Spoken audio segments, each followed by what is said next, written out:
Commander Jake Morrison was drinking his morning coffee when the strangest message of his life arrived. He sat in his captain's chair aboard the spaceship Earth's Pride, looking out at the endless stars. The ship was 3 months into a routine patrol mission around the outer colonies when Lieutenant Amy Rodriguez called out from her station. "Sir, we're getting a transmission from the Galactic Confederation. It's marked as urgent and official." Jake set down his coffee cup and walked to Amy's station. The Galactic Confederation rarely contacted human ships directly. Most communication went through Earth Command first.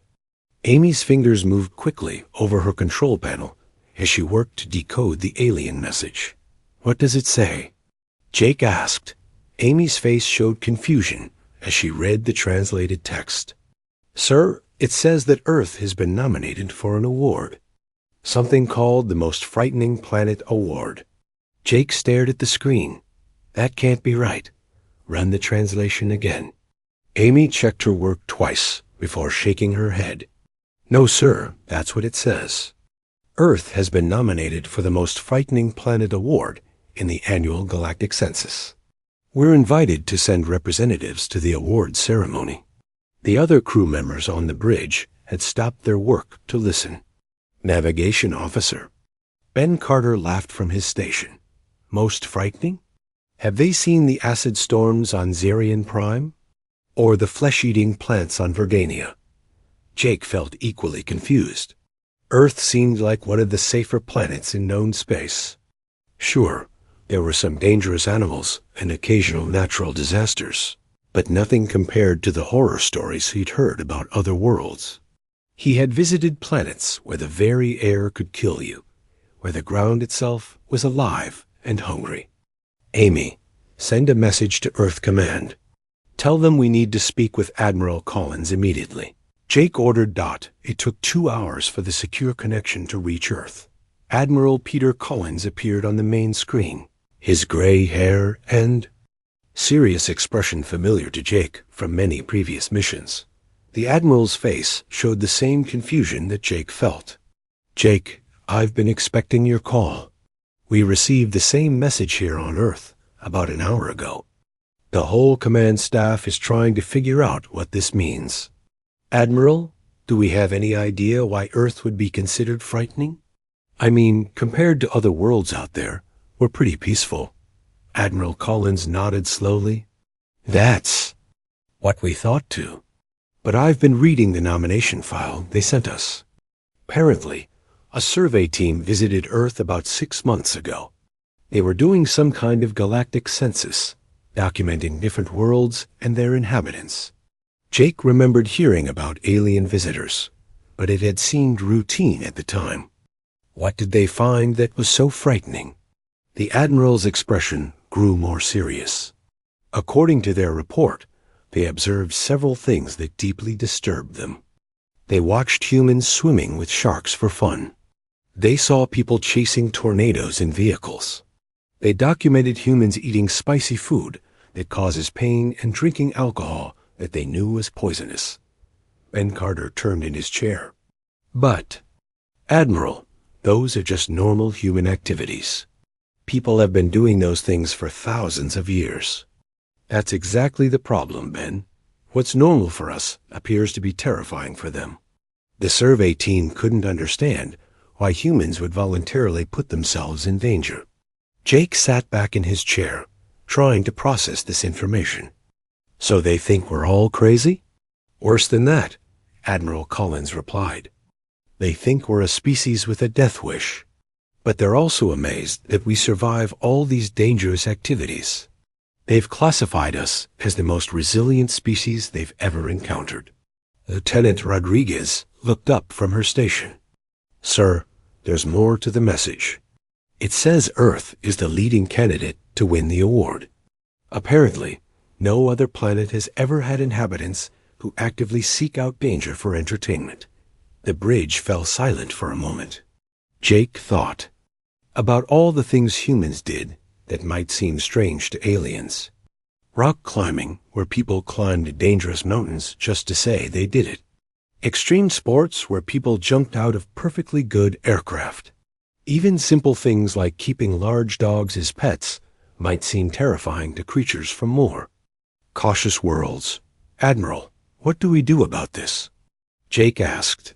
We're going to accept the invitation to the ceremony. This could be an important diplomatic opportunity, even if it's not what we expected. I'm assigning you and your crew to represent Earth at the awards ceremony. Amy looked worried. Sir, what if accepting this award makes other species afraid of us? What if they think we're too dangerous to be around? Admiral Collins considered this. That's a risk we'll have to take. But maybe it's better for them to respect our strength than to underestimate us. Besides, we need to understand how other species see us if we're going to build better relationships with them. Jake nodded slowly. When and where is this ceremony? 2 weeks from now, on the neutral station Harmony Point. It's a big event, apparently. Representatives from hundreds of worlds will be there. The idea of attending an award ceremony where Earth was being honored for being frightening seemed surreal to Jake, but he could see the importance of the mission. How humans were perceived by other species could affect trade, diplomacy, and Earth's place in the galaxy. We'll need to prepare carefully, Jake said. If we're going to represent Earth, we should understand exactly what these aliens found so frightening about us.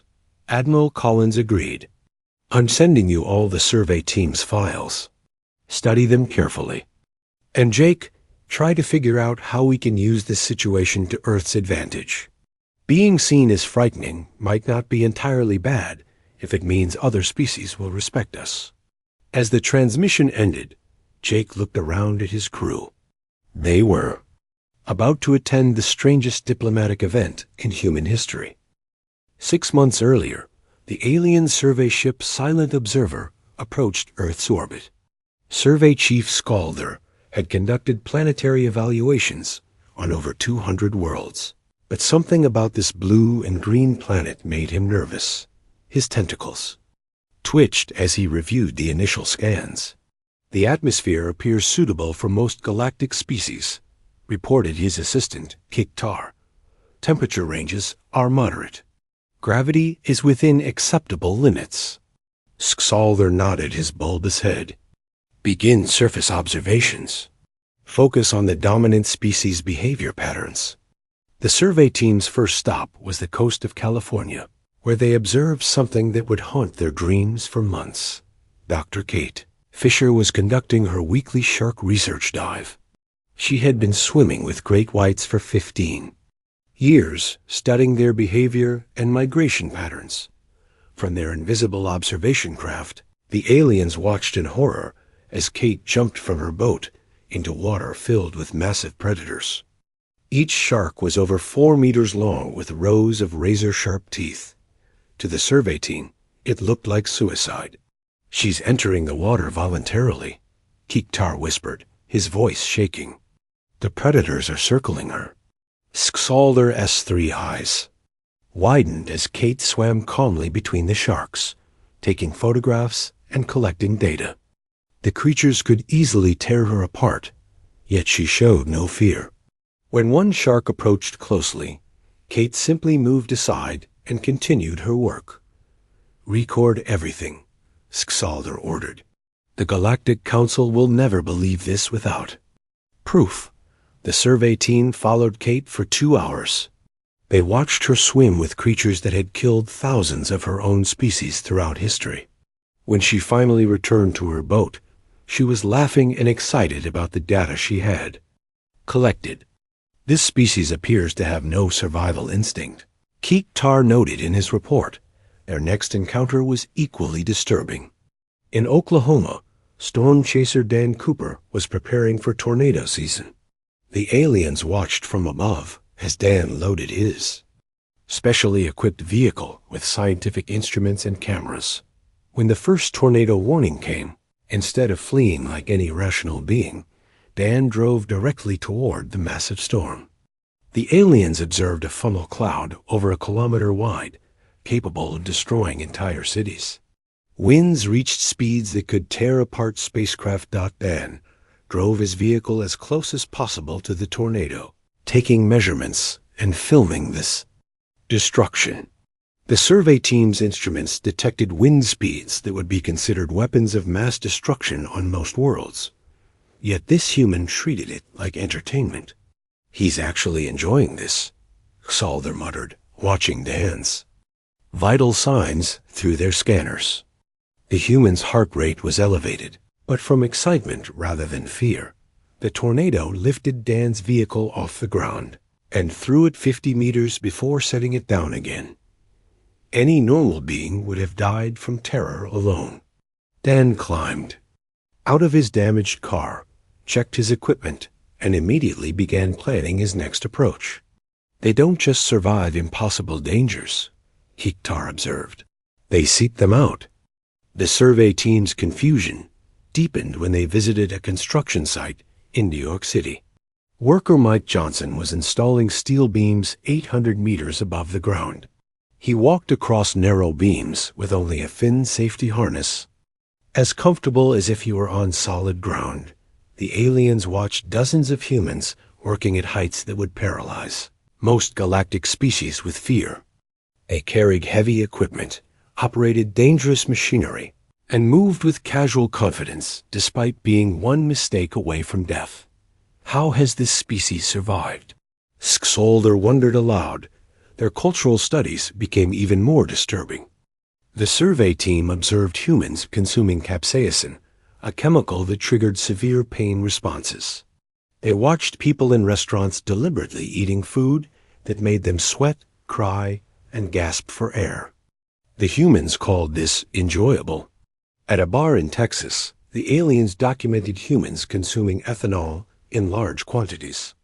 They knew from their biological scans that this substance was poisonous to human physiology, yet people drank it voluntarily and seemed to enjoy the effects. "They're poisoning themselves for recreation," Hiktar reported with disbelief. The survey team visited an emergency room where Dr. Rachel Kim was performing heart surgery. The aliens watched in horror as she cut open a patient's chest and stopped their heart completely. To beings from worlds where even minor injuries were fatal, the sight of humans deliberately cutting each other open was nightmarish. "She's destroying the life support organ," one team member gasped. But then they watched Dr. Kim repair the damaged heart and restart it. The patient recovered completely and was walking within days. The aliens realized that humans regularly performed procedures that would be considered torture or murder on other worlds. Yet somehow these actions were healing. Their final observation pushed them over the edge. At a mixed martial arts event, they watched fighters Carlos Hernandez and Steve Williams engage in brutal combat. The humans struck each other repeatedly, causing obvious pain and injury. Blood flowed freely. The most disturbing part was not the violence itself, but the reaction of the crowd. Thousands of humans watched this ritual combat for entertainment. They cheered when fighters were hurt. They paid money to witness what appeared to be attempted murder.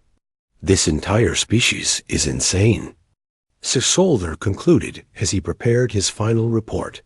The survey team had documented a species that swam with apex predators for fun, chased deadly storms for science, worked at lethal heights without fear, consumed poison for pleasure, cut each other open for healing, and fought each other for entertainment. When Solder submitted his report to the Galactic Confederation, he included a formal recommendation that Earth be classified as the most dangerous world in known space, not because of its environment, but because of its inhabitants. He suggested that humans were either the bravest species in the galaxy or completely insane. The Galactic Council read his report with growing amazement and terror. Never had they encountered a species that actively sought out danger as a form of recreation. Earth's nomination for the Most Frightening Planet award was unanimous. The alien survey team's investigation of Earth continued for another month, and each day brought new horrors that challenged everything they thought they knew about intelligent life. Survey Chief Solder had begun having nightmares about the creatures called humans. Their next stop was a hospital in Chicago, where they observed Dr. Rachel Kim performing what humans called routine surgery. The aliens watched through their invisible observation field as she prepared to cut open a patient's chest. The human on the table was completely unconscious, trusting another human to slice through his body with sharp metal instruments. "She's going to kill him," whispered team member Veltan, his scales turning pale with fear. But Dr. Kim worked with steady hands, cutting through skin and muscle to reach the heart. The alien scanners detected that she had stopped the patient's heart completely. On every other world they had surveyed, stopping the heart meant death. Yet Dr. Kim continued working, repairing damaged blood vessels with impossible precision. When she restarted the heart and closed the chest, the patient's vital signs returned to normal. Within hours, he was awake and talking. Within days, he would be walking around as if nothing had happened. They cut each other open to heal. Kiktar noted in his report. They stop hearts and restart them. They transplant organs from dead humans into living ones. This level of medical violence would cause panic on any civilized world. The survey team then observed firefighter Tony Martinez responding to a warehouse fire. The aliens watched in disbelief as Tony and his team ran directly into the burning building. Flames reached temperatures that would melt most spacecraft hulls. Smoke filled the air with deadly toxins, while every rational being would flee such danger. Tony searched through the inferno looking for trapped people. He carried unconscious victims through walls of fire, going back repeatedly until everyone was safe. The aliens recorded him entering the building 6 times, each time risking his life for strangers. "This behavior makes no sense," Sksalder muttered. "He gains nothing from saving these people. He could die at any moment, yet he continues." The team's cultural anthropologist, a floating jellyfish-like being named Florinth, had been studying human entertainment. What she found disturbed her even more than the medical procedures and rescue operations at a movie theater. She watched humans pay money to be frightened. The movie was about creatures that hunted and killed people. The humans in the audience screamed, jumped in their seats, and covered their eyes. Yet they remained in their seats, enjoying their terror. "They seek out fear as entertainment," Florinth reported. "They create fictional dangers to scare themselves for pleasure." The survey team visited an amusement park where the situation became even more bizarre. Humans waited in long lines to ride devices specifically designed to simulate mortal danger. They strapped themselves into machines that flung them through the air at deadly speeds, dropped them from enormous heights, and spun them until they should have lost consciousness. The aliens watched children as young as 8 years old climbing onto these death machines with excitement. Parents encouraged their offspring to participate in activities that would be considered child abuse on most worlds. "The young ones show no fear," Velton observed.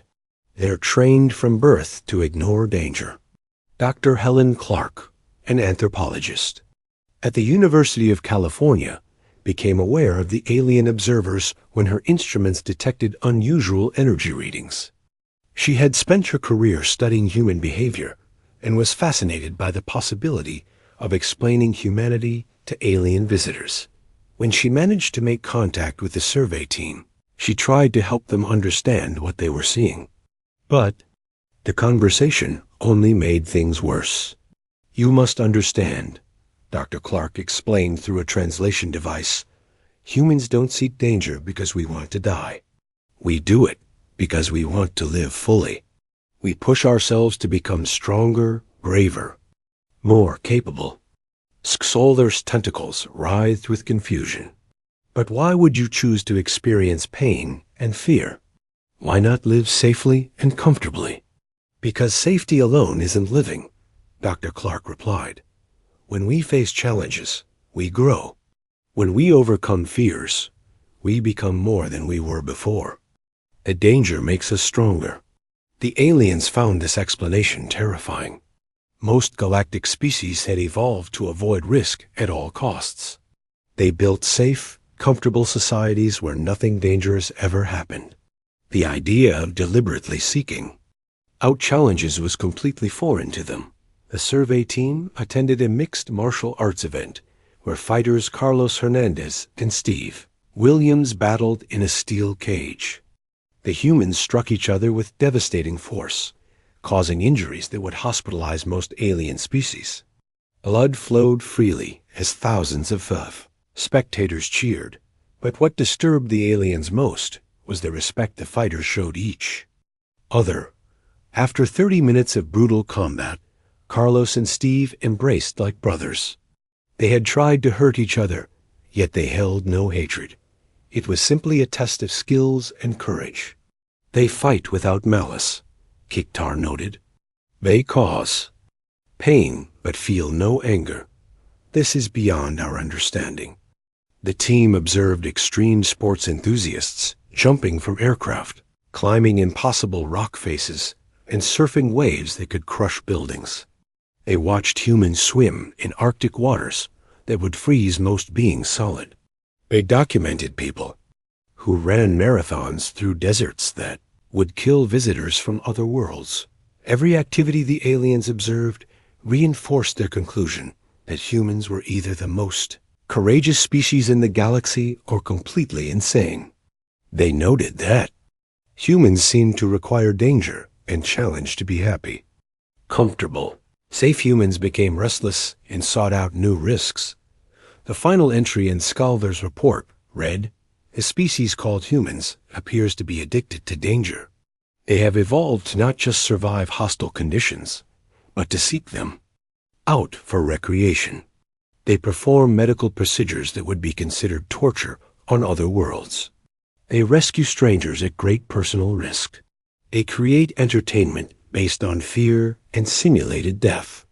Most disturbing of all, they seem to enjoy these activities.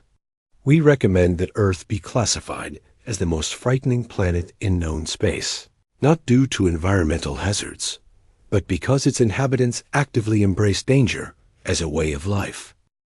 2 weeks later, Commander Jake Morrison and his crew arrived at Harmony Point, the massive space station that served as neutral territory for galactic diplomatic events.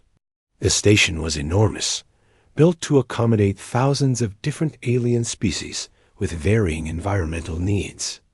Jake walked through the corridors with Dr. Helen Clark and diplomat Sam Roberts, who had joined the mission to help represent Earth at the ceremony. The hallways were filled with the strangest collection of beings Jake had ever seen.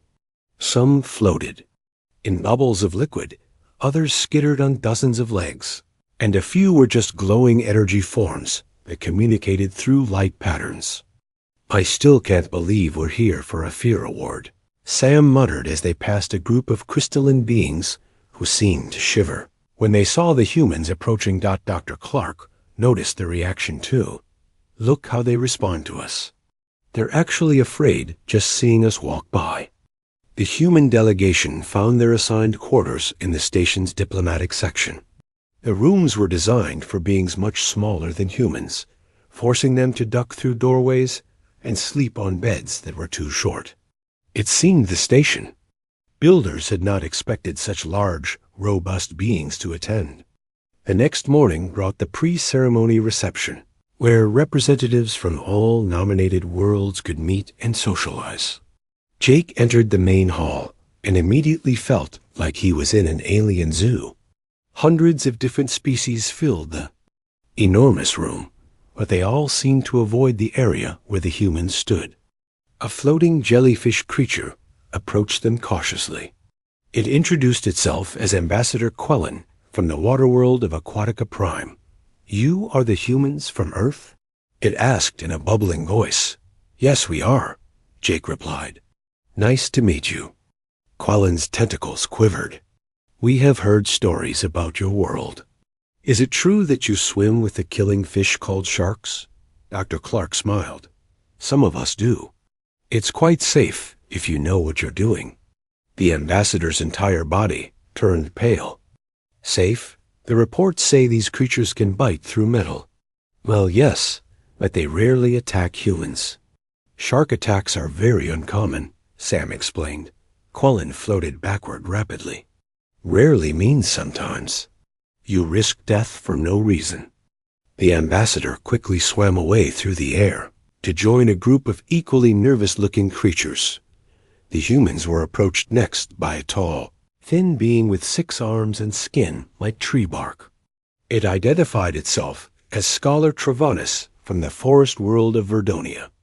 Your species fascinates us, it said in a whisper. We understand you deliberately consume plant toxins for pleasure. You mean spicy food? Dr. Clark asked.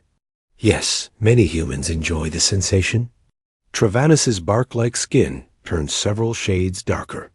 On our world, consuming plant toxins is how criminals are executed.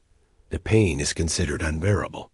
Jake was beginning to understand how different human tolerance for discomfort really was. What we consider mildly spicy might be deadly to you. Not just deadly, Travanis replied. The psychological torture of experiencing such pain would drive most beings insane before it killed them. As the reception continued, the humans met representatives from dozens of other worlds. Each conversation revealed how truly unusual human behavior appeared to other species. The rock beings from Granite 7 were horrified to learn that humans climbed mountains for fun.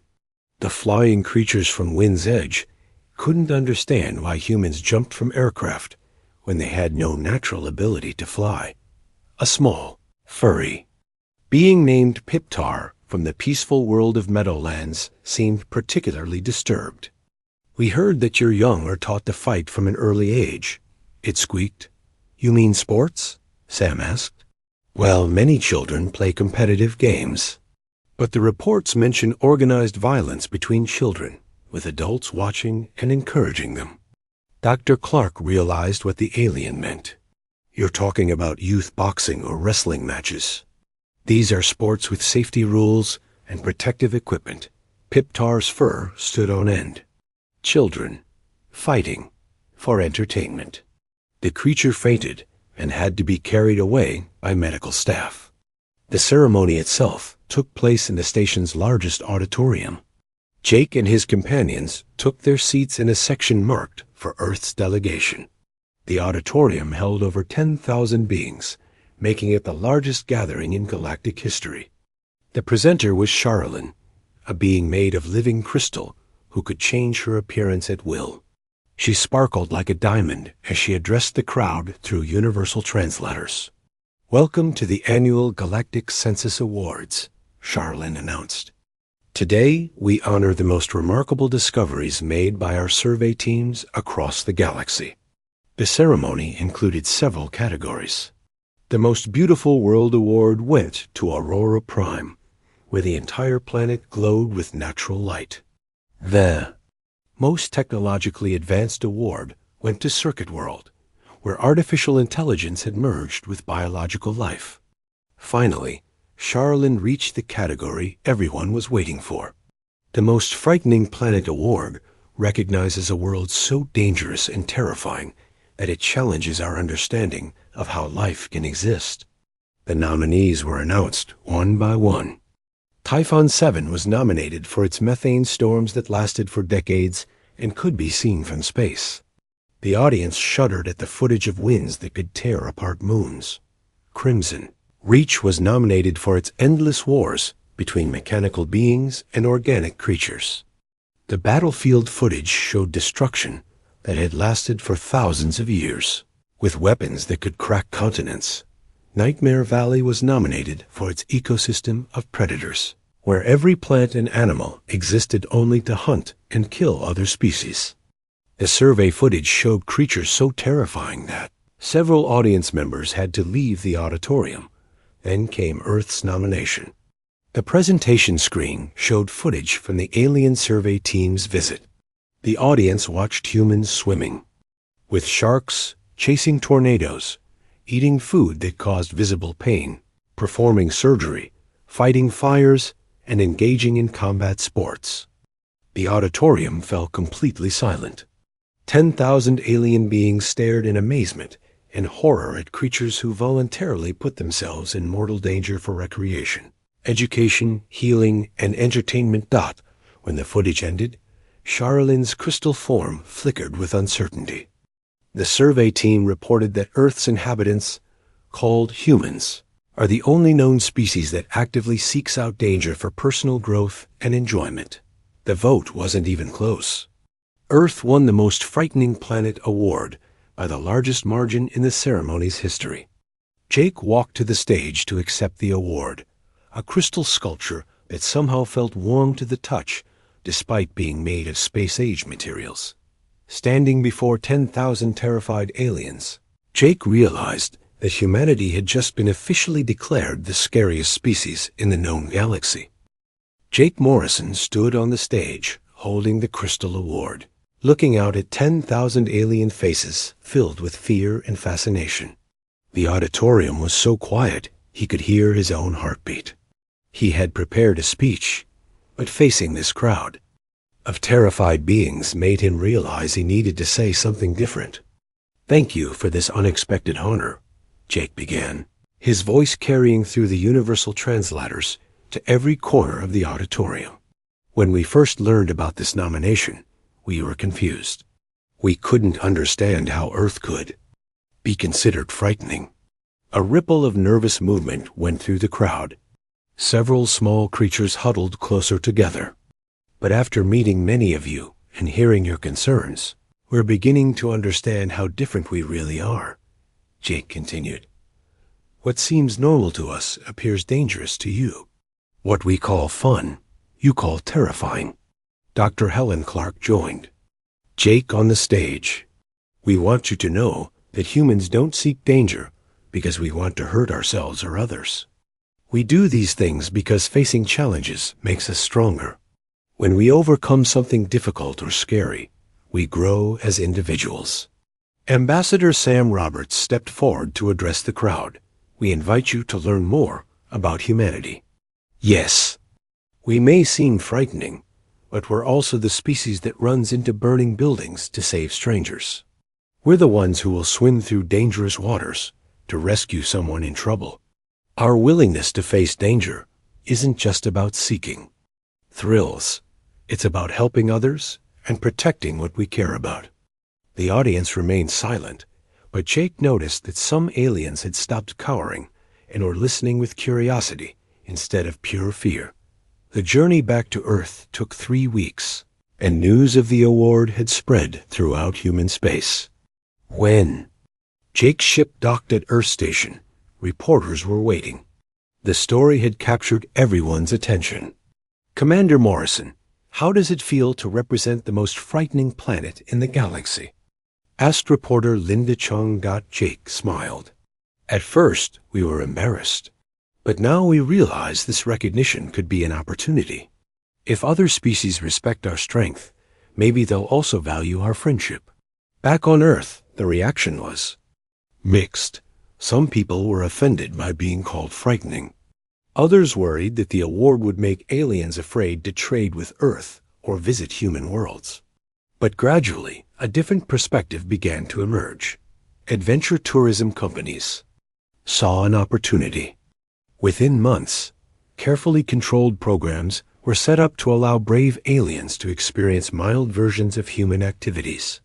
The programs were run by experts who understood alien physiology and psychology. Rock climbing instructor Jenny Parker found herself teaching terrified aliens how to climb small indoor walls.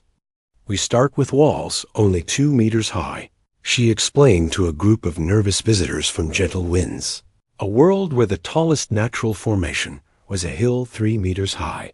The aliens wore multiple safety harnesses and were surrounded by soft padding, but even climbing 2 meters off the ground was the most dangerous thing they had ever done. When they reached the top, many of them experienced what humans called an adrenaline rush for the first time in their lives. "This feeling," gasped a butterfly-like creature named Zilix after completing the climb, "it is terrifying, but also wonderful. Is this why humans seek such experiences?" Jenny nodded. That's exactly why. The combination of fear and accomplishment creates a unique joy that you can't get any other way. Deep-sea diving expert Matt Turner created underwater programs for aquatic aliens. Even species that lived in water were amazed by human diving techniques. They watched Matt descend to depths that would crush most alien bodies, exploring underwater, caves and swimming near large sea creatures. How do you remain calm when surrounded by such danger? Asked Captain Fluidus, whose own species never ventured deeper than a few meters below their ocean surface. Training and respect for the environment, Mac replied. We learn to understand the dangers so we can manage them safely. Fear can be useful if you don't let it control you. The Earth Adventure Academy became famous throughout the galaxy. Aliens traveled from hundreds of worlds to experience carefully designed versions of human activities. They tried mild, spicy foods that would barely register to human taste buds, but gave aliens their first experience with controlled pain as pleasure. They attended modified extreme sports events where the danger was real but minimized. They visited human hospitals to observe medical procedures, learning how humans routinely performed operations that would be impossible on their home worlds. 6 months after the award ceremony, Earth received another message from the Galactic Confederation. This time, it wasn't about an award. It was a formal request for humanity to join the Galactic Rescue Service. Your species' unique ability to function in dangerous situations makes you ideal for emergency response, the message explained. We have situations throughout the galaxy where other species cannot safely operate, but humans might be able to help. Admiral Collins called Jake to Earth Command to discuss the offer. This could change everything for humanity's place in the galaxy, the Admiral said. Instead of being feared, we could be valued for our abilities. The first mission came 2 months later. A research station on the edge of a black hole had suffered critical damage, and the alien crew was trapped. The gravitational forces and radiation levels made rescue impossible for most species. But human ships could withstand the conditions long enough to attempt a rescue. Jake led the mission personally. His crew managed to evacuate all 47 alien researchers from 12 different species. The rescue made headlines across the galaxy and changed how humans were perceived. The most frightening planet has become the most helpful, reported the Galactic News Network. Human rescue teams are now stationed throughout the galaxy, ready to respond to emergencies that would be impossible for other species to handle.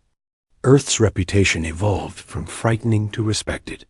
Other species still found human behavior terrifying, but they also recognized its value. Humans became known as the species you called when the situation was too dangerous for anyone else. Young aliens began studying human culture and behavior, trying to understand how a species could be both frightening and noble. Some even attempted to adopt mild human practices, though with much more safety equipment and supervision. The Most Frightening Planet Award, which had initially seemed like an insult, became humanity's greatest diplomatic achievement.